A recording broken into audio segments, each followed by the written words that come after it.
आकाशवाणी भोपाल से प्रस्तुत हैं प्रादेशिक समाचार।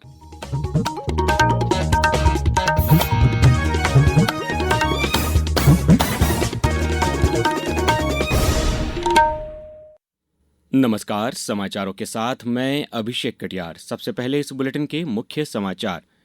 विधानसभा में आज पेश होगा बजट। महिलाओं, युवाओं और किसानों के लिए बड़े ऐलान की संभावना। मुख्यमंत्री डॉ मोहन यादव आज मुंबई क्लाइमेट वीक में नवकरणीय ऊर्जा सत्र की करेंगे अध्यक्षता।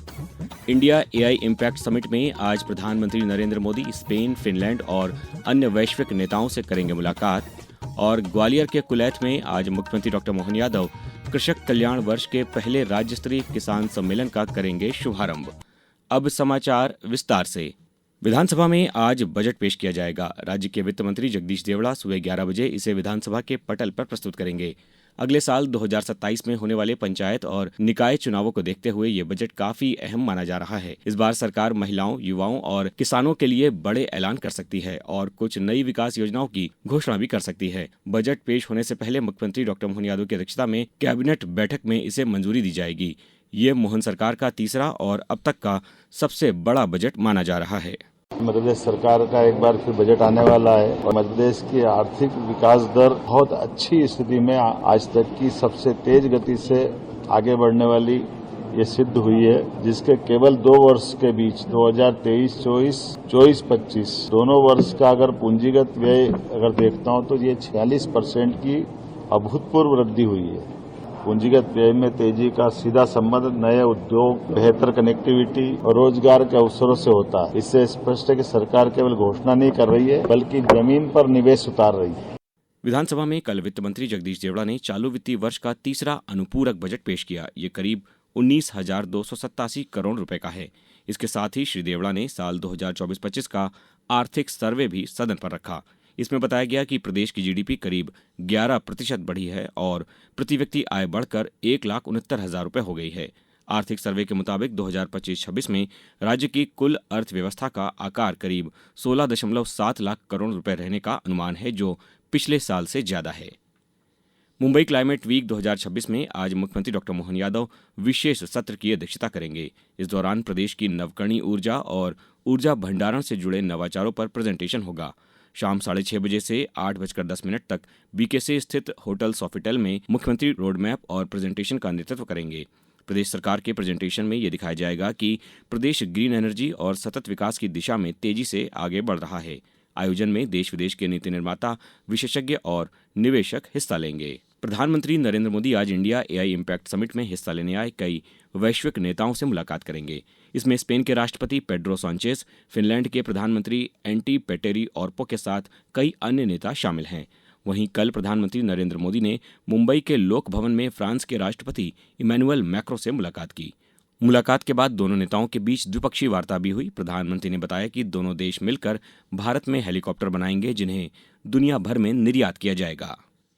भारत फ्रांस संबंधों के लिए एक अति विशेष वर्ष है। इसमें पीपल टू पीपल एक्सचेंज और गहरे होंगे। इंडस्ट्री टू इंडस्ट्री पार्टनरशिप का विस्तार होगा। आज हम जैसे भारत में जुटे हैं, उसी तरह जून 2026 में फ्रांस में भारत इनोवेट्स 2026 के तहत हम भारत के बेहतरीन टेक स्टार्टअप दुनिया के सामने रखेंगे, जो हेल्थ, क्लाइमेट, सिक्योरिटी जैसे ग्लोबल चैलेंजेस के समाधान बना रहे। नई दिल्ली में आयोजित इंडिया एआई इम्पैक्ट समिट में प्रदेश का एमपी पैवेलियन खास आकर्षण बना हुआ है। यहां राज्य के 14 स्टार्टअप और सरकारी विभागों ने सशक्त भारत के लिए एआई आधारित सुशासन पर अपने नवाचार दिखाए और इसके साथ ही कृषि, स्वास्थ्य, शिक्षा, डिजिटल हेल्थ और रोबोटिक जैसे क्षेत्रों में एआई के व्यावहारिक उपयोग की झलक दिखाई गई। अब समाचारों में वक्त है एक ब्रेक का। ये समाचार आप आकाशवाणी मध्य प्रदेश से सुन रहे हैं। ये समाचार बुलेटिन YouTube पर Madhya Pradesh news All India Radio channel पर और फेसबुक के साथ ही एक्स प्लेटफॉर्म पर AIR न्यूज भोपाल पेज पर सुने जा सकते हैं। इसके अलावा आप हमारी वेबसाइट newsonair.gov.in पर या न्यूज ऑन AIR ऐप पर भी समाचार सुन सकते हैं। समाचारों में पुनः आपका स्वागत है। मुख्यमंत्री डॉक्टर मोहन यादव आज ग्वालियर जिले के ग्राम कुलैथ में कृषक कल्याण वर्ष के पहले राज्य स्तरीय किसान सम्मेलन का शुभारंभ करेंगे। इस दौरान वे 87 करोड़ 86 लाख रुपए लागत के 41 विकास कार्यों का भूमि पूजन और लोकार्पण भी करेंगे। केंद्रीय कृषि एवं किसान कल्याण मंत्री शिवराज सिंह चौहान कल जयपुर में चौधरी चरण सिंह राष्ट्रीय कृषि विपणन संस्थान के दीक्षांत समारोह में शामिल हुए।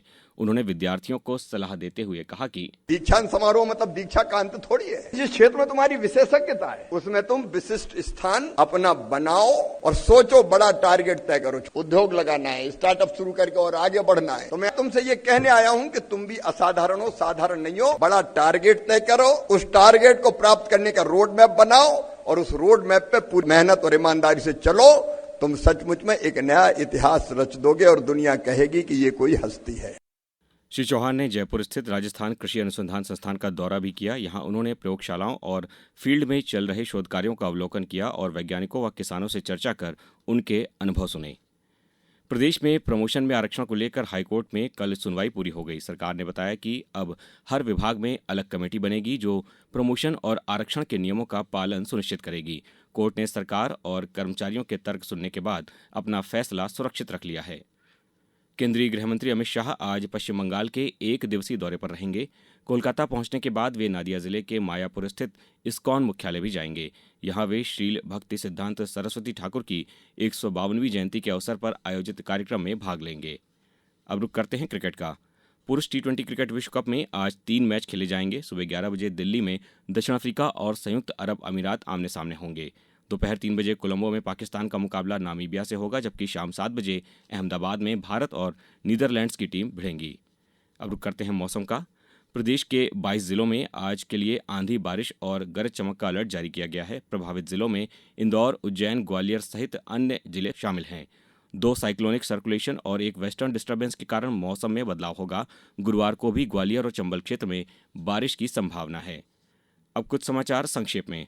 नगर निगम खंडवा स्वच्छ सर्वेक्षण 2026 के अंतर्गत होम कंपोस्टिंग के हीरो कार्यक्रम के तहत घरेलू स्तर पर होम कंपोस्टिंग करने वाले नागरिकों का सम्मान कर रही है। जबलपुर एवं नर्मदापुरम में जिला जनगणना 2027 की तैयारियों को लेकर आयोजित प्रशिक्षण में अधिकारियों, प्रगणकों और पर्यवेक्षकों की भूमिका की जानकारी दी गई। नर्मदापुरम में जनसुनवाई में प्राप्त आवेदनों में से 81 समस्याओं का सफल निराकरण किया गया। पन्ना में नेशनल लोक अदालत 14 मार्च को आयोजित की जाएगी, जिसमें आपसी राजीनामे के जरिए लंबित प्रकरणों का निराकरण किया जाएगा। आत्मा परियोजना डिंडौरी के तहत जिले की महिला कृषकों और स्व सहायता समूहों की महिलाओं को 3 दिवसीय मधुमक्खी पालन प्रशिक्षण के लिए रवाना किया गया। मुख्यमंत्री तीर्थ दर्शन योजना के अंतर्गत विदिशा के 779 यात्रियों की सुविधा के लिए प्रशासन द्वारा विभिन्न अधिकारियों और कर्मचारियों की ड्यूटी लगाई गई है। शाहजहाँपुर के जिला आबकारी अधिकारी को शासकीय कार्यों में गंभीर लापरवाही के आरोप में उज्जैन संभागायुक्त आशीष सिंह ने तत्काल प्रभाव से निलंबित कर दिया है। और बैतूल के प्रधानमंत्री college of excellence GH college में चल रही महिला एवं पुरुष राज्य स्तरीय अंतर विश्वविद्यालयीन पिट्ठू प्रतियोगिता का कल समापन हुआ।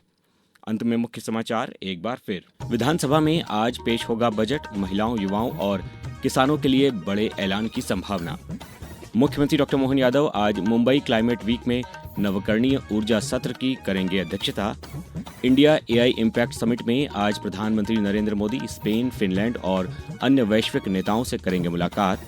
और ग्वालियर के कुलैथ में आज मुख्यमंत्री डॉक्टर मोहन यादव कृषक कल्याण वर्ष के पहले राज्य स्तरीय किसान सम्मेलन का करेंगे शुभारंभ। इस बुलेटिन में बस इतना ही। अगला बुलेटिन सुनिए दोपहर 2:10 पर। नमस्कार।